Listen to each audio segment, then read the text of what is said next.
Welcome to the Anxious Love Coach podcast, a place for creating meaningful, conscious, secure, long-term partnerships. My name is Natalie Kennedy, and I'm your host. I'm a relationship anxiety coach and meditation teacher. If you haven't yet, be sure to join my communities over on Instagram, TikTok, and YouTube at Anxious Love Coach. You can also request a 30-minute relationship anxiety assessment with me, depending on availability, or ask me a question over on my website at www.anxiouslovecoach.com. Hello, podcast listener. Welcome back to the podcast. It's been a little while, and I have a baby now. So things are a little different. I'm recording this on my bed using my very old-fashioned Apple headphones because setting up a whole thing at this stage in my life is a little annoying. And I'll be honest with you, this episode is unscripted. So forgive me if I'm a little sleep deprived. But in this episode, I just wanted to say hello and share some changes that are going to be happening moving forward, that some I have implemented and some I haven't yet. And I also wanted to share with you a little bit about my birth, the highlights from it mainly, and one of the moments that really stuck out to me. And give you an idea of where I'm headed moving forward so you can decide whether you want to stick with me or, with reverence, send yourself on your way to someone else that might be more resonant with you in the next stage of your life, because I'm evolving and I'm inviting people who are also ready to evolve to come with me into a new stage of life. Thank you for listening. So it is currently May 29th when I'm recording this, and I gave birth on January 30th. My son, Ivan, spelled Ivan, but pronounced Ivan, came into this world at the end of January, and everything changed. On Instagram, I've been calling him Blasto as kind of an alias, mainly because that audience is just so big, and I know that my audience could grow here, but for some reason it feels a little better to have an alias name on Instagram and not show his face, and give him the option to decide if and when he wants to show his face on the internet for the public to see. But my husband and I, as soon as I got pregnant, we started calling our little blastocyst, when he was a blastocyst, a little fertilized egg, we started calling it Blasto for short.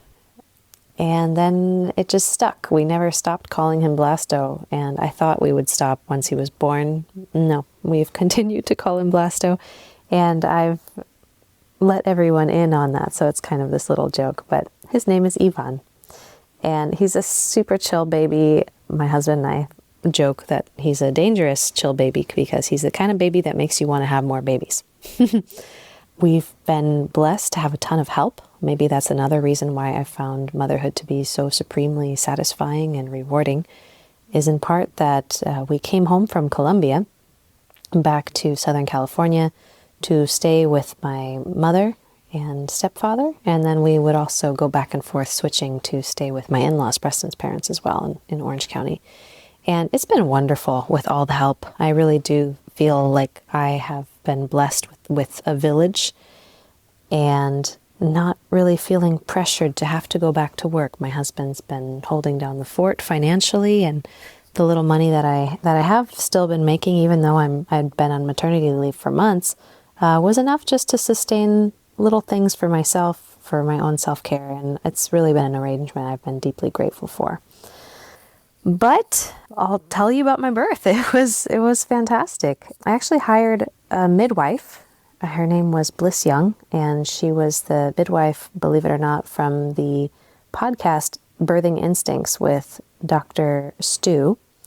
And I'd been listening to them for a little while, and also a midwife that I originally wanted to work with was not available, but she recommended Bliss, and Bliss was just fantastic. I highly recommend her, even though I'm pretty sure she's on tour now. and not taking clients. She's doing God's work by interviewing midwives around the U.S. and raising awareness for midwives. I'll admit I had a fantastic experience with her. I had been very nervous because I'm aware of the cascade of interventions that can happen in a hospital. And a lot of women I knew had very traumatizing births. Not to say that a hospital birth automatically means traumatic, only that I know that the hospital system is designed to be efficient. And women's bodies, when it comes to giving birth, are not efficient. So I was hesitant that I would be delirious and unable to advocate for myself for the type of birth I knew that I wanted. So when it came time to give birth, I told my husband, years ago, I told my husband I would love to do a home birth. And I'd had, my aunt had done home births, and she said that it's wonderful to have access to a hospital if you need it, but hopefully you won't need it. And, whatever your stance is, I always knew that I wanted to do a home birth. And after speaking to different midwives and doing some research, my husband was finally on board. And we got all the midwife care with Bliss, and she was fantastic and educated me a lot. Another time I'll talk about the pregnancy, but if I do that, this podcast is going to be really, really long. But essentially, at about 40 weeks, I think it was 40 weeks and 2 days, like maybe 2 days after my birth date, depending on what you looked at, there was like an ultrasound that I got that said he was going to be due on one day. And then my actual period tracker app, based on conception, I think, said he was going to be born on another day. So my period tracker app was actually more accurate than the ultrasound. So it's interesting when you keep track of that stuff, you can really predict a lot. But if you go by my period tracker date, he was born pretty much exactly on the due date. And prior to that, I'd been having contractions on and off that were not exactly painful for days. And I thought it was just practice labor because it wasn't super painful. And I remember going to In-N-Out Burger. We have this, if you're in California, you know In-N-Out. And my husband and I went to go get a burger. And I sat down at the only table that was available, but there were still like old cups and old cutlery still on the table from the previous customers that were there. I start having a contraction right at the table, and a waiter comes over and is like, "Hey, can I clear your table?" And I was so delirious. I didn't realize I was in labor. I was just breathing through it. And I said, "Huh? Yeah, sure." And I just was so out of it. Anyway, I think he was probably terrified, but he quickly wiped off the table, and then the contraction wore off, and I was fine. And by then my husband came back, and we had a really great lunch. And the next contraction didn't come until about 20 minutes later.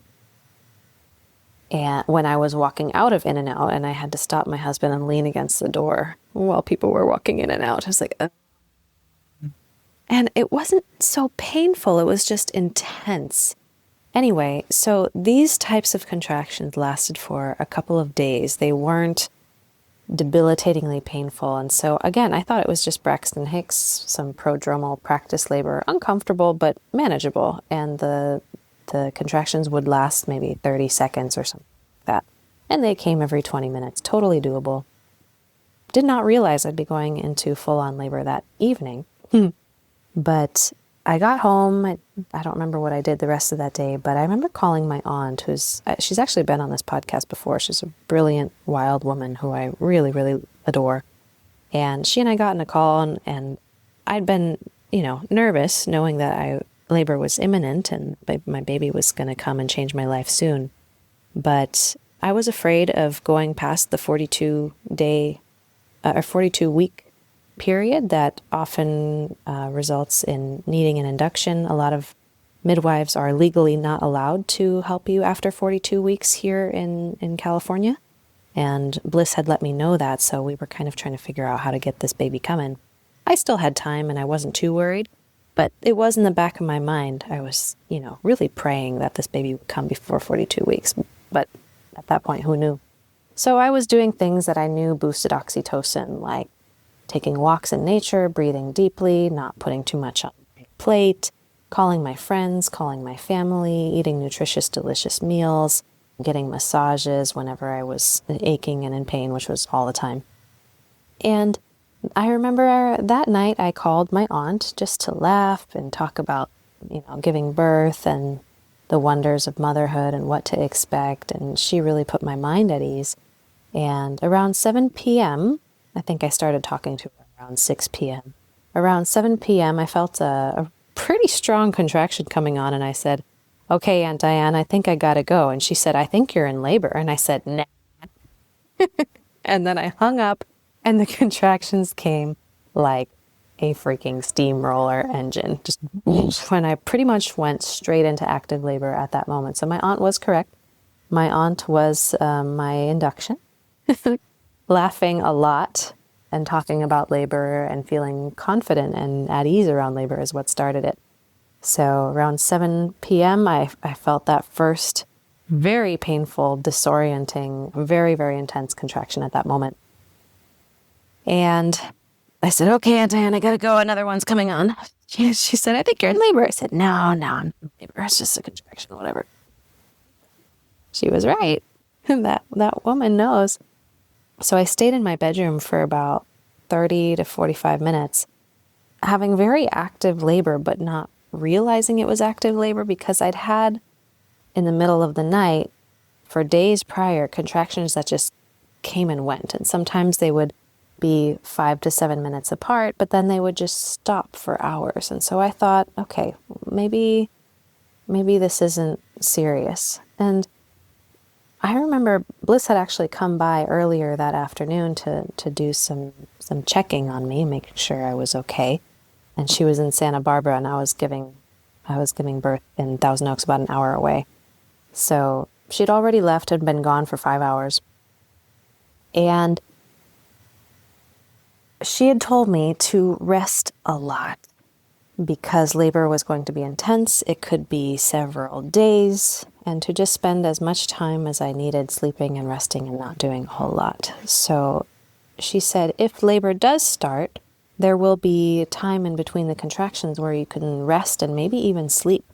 So I was trying to do what she told me. I felt the contractions come, and they were starting to get kind of painful. And I thought, okay, Bliss told me to try to sleep in between them. And honestly, I'm thinking back on it now, I was like, there is no way in hell I could sleep in between those contractions because, like I said, they came on like a freaking steamroller. Very fast, very intense, not many minutes in between. And finally, I called out to Preston and said, "Hey, this is picking up. This is pretty intense. You might want to notify the midwife and the doula." We'd also hired a doula. She was new. We didn't want to spend that much money on one, so we got one that had done like 3 births before. So they started asking like how far and few in between the contractions were. And man, it was hard. For a little while, I could tell him like how quick the contractions were, how long lasting the contractions were, and how intense they were, and how much space in between them there were. But after a while, I couldn't speak. They were coming on so quickly, so fast. And so poor Bliss had to turn right back around and come back. And I think my water broke in the shower around 9:30, which by then the doula had arrived. I think the doula arrived around 9:15 or something. She'd been doing hip compressions on me on the bed. I don't know who, someone told me like lie down during the contractions and rest. No way. The only position that made sense for me was on all fours, and my wrists and knees were completely dead by the end of the night. But that was the only position I could labor in. And in between contractions, I could not lie down because as soon as I lied down, another contraction would come. It was fast. So I got in the shower. I said, I need to get in the shower. Even though Bliss had told me we were going to have a birthing tub and she was going to pump it up in the room that we were birthing in at my mom's house. And she said, save the best for last. Try not to get in the tub too soon because then it'll kind of have a anticlimactic effect when you finally do get into the tub and you need that little extra support at the very end. But I was just, whoop, it was so intense. I needed a little bit of relief. There was no space in between those contractions. So Bliss hadn't arrived, but the doula had, and she was doing hip contractions. She was massaging my back, which honestly felt so good. My husband, fortunately, had stopped asking me a bajillion questions, which, bless him, he was trying to be helpful. But until the doula got here, he had no idea what to do. So he was just timing them. And he kept saying, do you want water? Do you want this? Do you want a blanket? Do you want socks? Do you want a straw? Do you want coconut water? Do you want coconut water with ice? Do you want coconut water with water? I was going to kill him. Bless him. He just wanted to be helpful. He really did. But I couldn't think. So every time he asked me a question, I would try to think, and thinking just caused more pain because I was just very embodied. It's such a primal experience. So eventually the doula arrived and pretty much was like, shh, just be here. You don't need to do anything. She's got it. So I get in the tub, not the original birthing tub, but a bathtub at my mom's house. And the doula's very helpful. She gets right in there with me and starts doing the hip compressions. And sometimes it feels good, and sometimes I don't want to be touched at all. Unfortunately, I trust myself enough to say, no touchy, no touch, stop. So, and the doula was great. Before I vetted her, I told her there might be times when I really just don't want to be touched. I might not even want her in the room with me, and I would need to know that she wouldn't be offended by that. And she wasn't, so thank goodness. She was fantastic. Highly recommend getting a doula, if not just to support you. And honestly, my husband said that it's one of those things that you realize only in hindsight was super, super valuable just for him, because he didn't know what was going on. How could he? Of course. I think by 9:30, I'm in the bathtub, my mom's bathtub, and my water breaks in the shower. I was thinking, oh, cool. Okay, this is on. This is really happening. So the doula texts the midwife. Natalie's water broke. And so Bliss starts heading down. And I remember at that point being like, okay, I need to get out of the shower, because the shower was like porcelain. It was hard, and I didn't like feeling so confined in there. So I wanted to move around, which really just meant get on the bed, back on the bed on all fours. And at this point, I'm butt naked and back on the bed in my room. The whole house has been alerted. It is very clear that not only was I not going to be able to come to dinner upstairs, which was at 7 p.m., but I was not ever coming upstairs for the next week or two. So from that point, it was just a lot of labor, very intense. There was no rest in between the contractions. And it literally felt like I was pushing a bowling ball out of my butt. I thought I was taking a giant poop. And there came a point where I just remember being in a lot of pain, but I want to say this is one of those two things are true moments. It was the worst pain I'd ever been in my life. And yet it was manageable, in part because I don't think I added a lot of layers of suffering on top of it until like the very, very, very end. I tried to breathe very deeply. I tried not to scream because I knew that would expend valuable energy. I'd been told that screaming or high-pitched sounds would just cause more tightness in the vagina, and I didn't want tightness because that's how you get tears, and that's how you get more tension, that's how you stall it. So I pulled every tool in the book that I had to keep my grunts slow and low, and breathe. But make no mistakes, there was plenty of cussing, there's a lot of grunting. And I didn't realize that the midwife had quietly arrived until I heard her laugh when I screamed out, "I fucking hate kids, what am I doing?" And the reason I said that out loud is because it was on my mind. I had, during labor, I had this fear. What if I go through all this and I don't even like my baby? And I read a book. I read a lot of books leading up to birth. One of them was by Ina May. I'm trying to remember.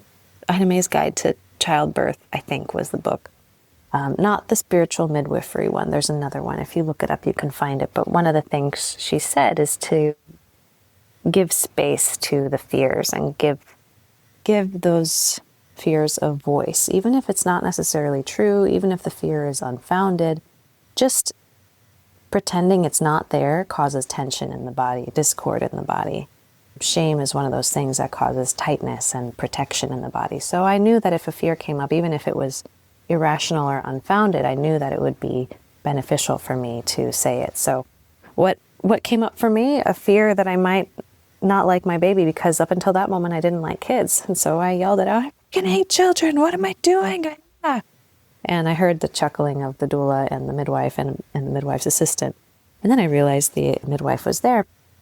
And I kind of laughed too. And so that humor kind of caused even more relaxation, I guess, in hindsight. But at some point I yelled more like, how far along am I anyway? Because that pain was starting to get really, really intense. I thought my butthole was going to fall out because I was pushing a bowling ball out of it. And so I yelled out, how far along am I? I had requested no cervical checks unless someone asked me and I gave permission. And apparently I had done that and I just didn't remember at all. So they did check, the midwife did check me. I just don't remember anything about it. But I remember yelling out, how far along am I anyway? And this is the moment from the birth I remember. This is when time slowed down and what I remember to be very, very sacred. When I yelled that out, I was on the bed on all fours, and Bliss climbed onto the queen bed with me, onto all fours, and she got really close up by my ear. This is what's so freaking awesome about home birth. You can have a very intimate experience if your midwife knows what she's doing. And boy, did Bliss know what she was doing. So I had yelled out, how far along am I anyway? Because I was starting to lose faith in my ability to do this. It was beginning to get very, very uncomfortable. And she whispered in my ear, do you really want me to tell you? And I was not expecting this question. I said, what the hell do you mean, do I really want to know? She said, you're doing great. Do you really want a number right now? And I realized that she was inviting me to step into a trust in the unknown. Because the reason I wanted a number was to give myself a false sense of certainty and something to hold on to. But that would have been a double-edged sword, because if she told me something like 3 centimeters, I would have gotten so discouraged because I was already in so much pain and I didn't think I could handle much more of it. But if she told me I was further along than I expected, then I might have gotten my hopes up about it being over soon, might not have been. So if she had said 9 centimeters, 10 centimeters, I might have gotten really excited. Either way, I would have gotten some kind of expectation. And that would have kept me in my head and out of my body. So she asked, do you really want to know? And I cussed under my breath. I said, okay, fine, don't tell me. And I could hear a smile in her voice as she said, good. The tub is ready. Do you want to get in? And I remember saying, fuck yes. And I got in, and it was it felt so good to get in the tub. Oh my goodness. I didn't even remember people arriving and opening it up or filling it up, but just all of a sudden it was ready. And I got in and I reached down and I realized that my son's head was coming out. And I realized, oh my God, he's right there. And the midwife said, uh-huh. And all of a sudden, as soon as I was in the water, time felt like it completely stopped and it entered this really liminal space. And it's funny, I had created 10 different playlists because I am a music fanatic, because I didn't know what the vibe was going to be. Okay, those of you moms that have given birth, you're probably laughing at me right now because as it turns out, music was the last thing I was thinking about when I was in labor. Like, it really, truly didn't matter. But I don't know, when I was pregnant, I was thinking about all the different vibes that I might have felt in labor. So I had stuff that was really calming, and then I had stuff that was really intense. And then I had stuff that was really spiritual, and then I had stuff that was more metal, and I didn't know. I even had one playlist with like Irish dancing. Like, I don't know if any of you guys know that Riverdance album. Yeah, I had Riverdance as one of my playlists. Thinking about that now makes me cringe hardcore. Can you imagine giving birth to Riverdance? Oh my God. Anyway, needless to say, I didn't use any of that. But there was that liminal moment where my son's head was starting to crown and time completely stopped, and we entered the infinite, and God entered that room. I swear to God. And I remember calling out for Jesus and being like, God, Jesus, I need you right now. It's going to take a lot for this next one. And surprisingly, the contractions had stopped. And there was a brief fear that things had stalled. But in reality, it was just a sort of, I don't know, magic anticipation where I knew I was going to have to call every bit of me to get my son out of there. And there was one playlist that immediately came to mind that I did suddenly want to put on in a moment of clarity. And I called out to my husband and I said, go to my phone and put on this album by East Forest. And the album is literally called Music to Be Born To. And I get a little teary-eyed whenever I hear this music now, because it was the perfect transition music. It just, the whole vibe, I don't love using the word vibe, but it was a vibe. The whole vibration of the room shifted, and we entered a really sacred, transitional, still space.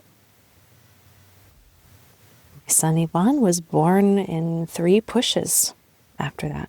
15 minutes after I got in the tub, 15 minutes after Bliss had asked me, do you really want to know? 15 minutes. So he was born at about 1:30 in the morning. There was a little bit of tearing, but not much. Mostly cosmetic, nothing crazy. And it was a very special experience. He didn't come out crying. He practically meowed on his way out, just as a courtesy to let us know he was alive. My mom and stepdad were in the room with us. And my mom said, that's it? Does it count if he meowed like that? And Bliss said, yep, it counts. My mom said, I thought you have to like spank him or something to get him to take his first breath. And the midwife said, no, you don't have to do that. So it was really wonderful. I am so grateful to say that it was not a traumatic birth. I had made peace with the possibility of something going wrong and going to the hospital if I needed to. But I am very grateful that that didn't happen. But I will say there were a lot of things I did leading up to the birth to prepare for that experience. I meditated on having that exact experience. I prayed for that exact experience. But also logistically, I thought of all the things that could go wrong and created a plan and made sure that my husband was on board with making certain judgment calls in case certain things happen. So it was a mix of a lot of logical flowcharts and if this, then that, but also a lot of faith and trust and not entertaining fear too much. Not banishing it and saying, fear, you're not allowed to be here, but allowing it to be there without letting it take over. And really a high focus on oxytocin promoting activities and a minimizing of cortisol producing activities. So lots of dancing, lots of kissing, lots of cuddling, everything to make myself comfortable, lots of time with my family and my friends. I tried to do the Macarena a lot. And every time I listened to the Macarena, it just made me feel sexy and alive. So I don't know. I'm not making suggestions. I'm just sharing what I did and what worked for me. I ate an extremely protein-rich diet.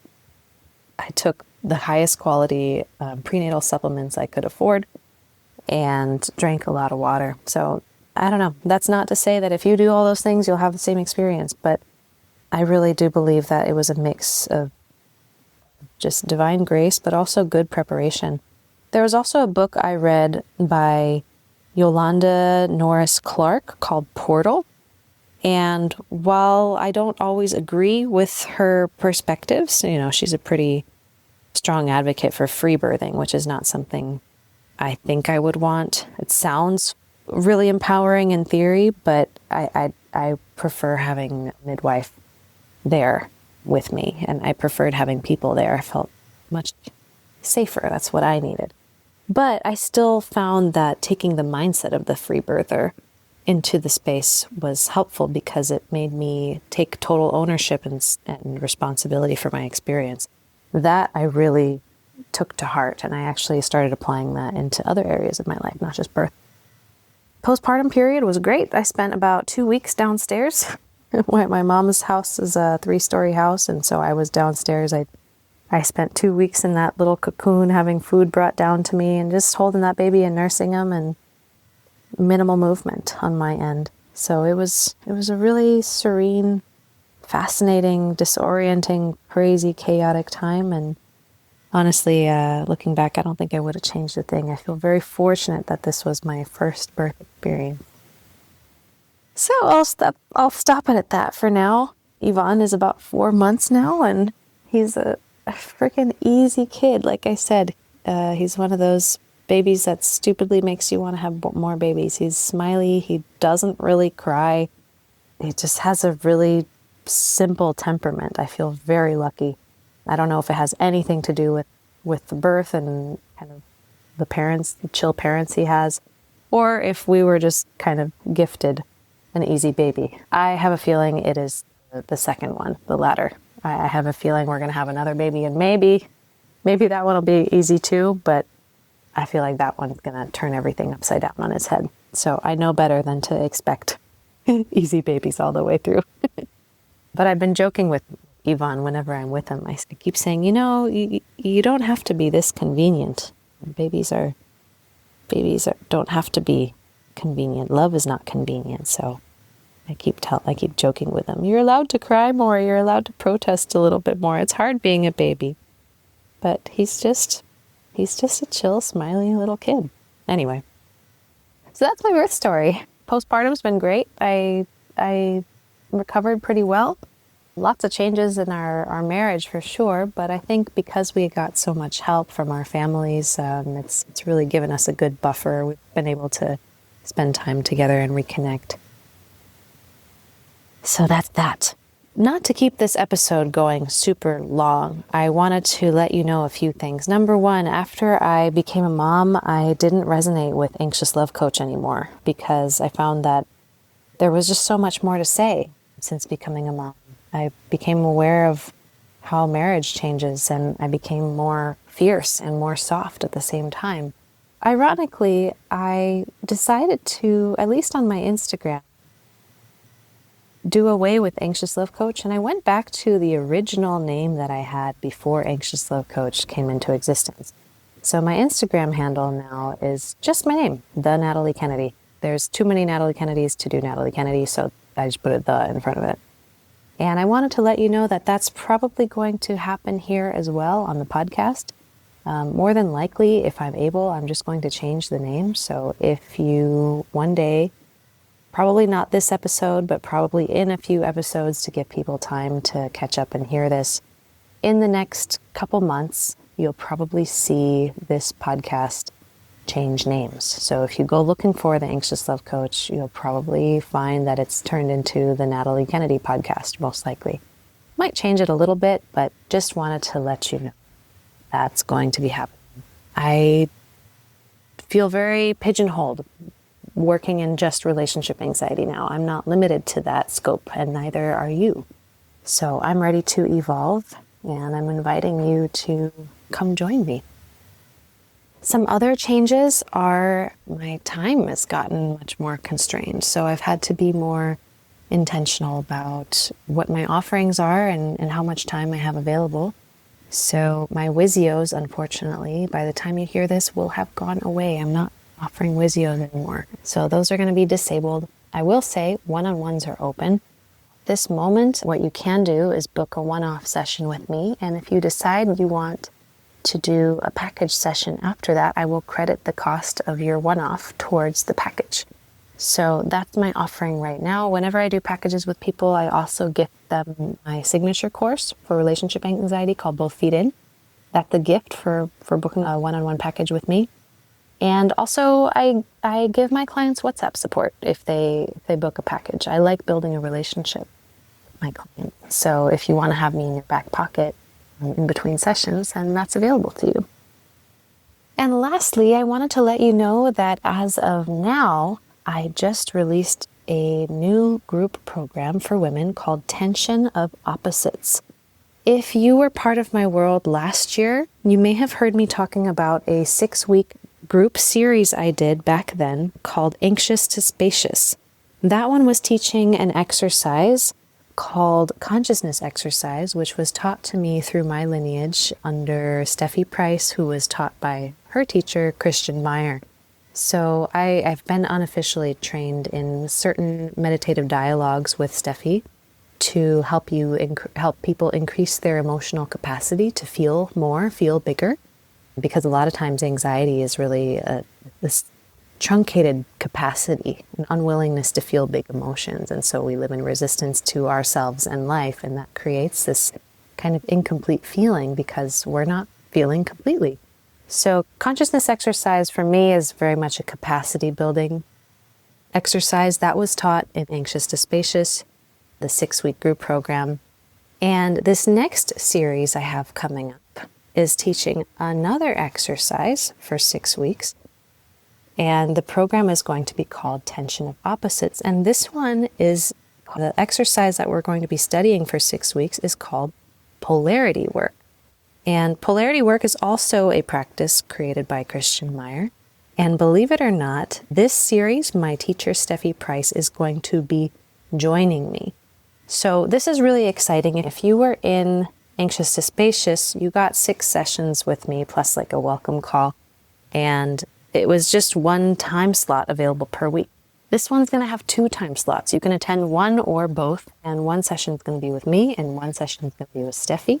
Steffi is in Austria. So we're going to be supervising you guys while you're doing these exercises in groups, in breakout rooms. So this is really great because no matter where you are in the world, you can probably attend at least one session per week. It's also more practice for you. And it's still, in my opinion, a really reasonable cost. So polarity work is really about finding opposing aspects of yourself and hopefully getting them on the same page, or at least playing with the tension between them long enough for a third internal reality to emerge. So one of the most common polarities that we work with is the tension between the adult and the child within, or the part that wants to emerge and be seen versus the part that hides and doesn't want to be seen. If you've got relationship anxiety, it's the part with one foot in and one foot out the door, a part of you that wants connection versus the part of you that wants space. And if we're kind of immature in our understanding of these aspects, we may confuse thinking that one part of us is the good part and the other part of us is the bad, inconvenient part. And we think that one part is who we truly are and the other part is another part to be banished. And we feel good when we're aligned with one aspect of ourselves, and we feel shame when we're aligned with the other aspect. And this creates a yo-yo effect where we're constantly trying to compensate for a side of ourselves that we think is bad and shameful. When in reality, what we need is harmonious integration and honoring a reverence of both parts and figuring out how to work both of them safely and harmoniously into our lives. Figuring out how to be both parts, but also transcend them. And this is really what Tension of Opposites is about. So tension is not something to avoid. Many of us are conflict avoidant, tension avoidant, but tension is really what creates magic in the world. If you think about a bow and an arrow, if you don't pull the bow enough, the arrow just falls straight to the ground. If you pull it too much, the bow snaps. It is through tension that we're able to wield that bow effectively and get that arrow to land where we want it. And with all tension within, we can do that. We can figure out a way to merge and integrate the opposites into a sort of dance or satisfying tension.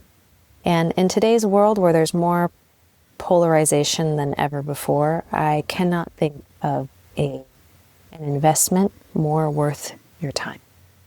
So if you're interested in working with yourself through working with the others in the program, come join us. We're going to start July 10th, and I will link the information for Tension of Opposites in the show notes.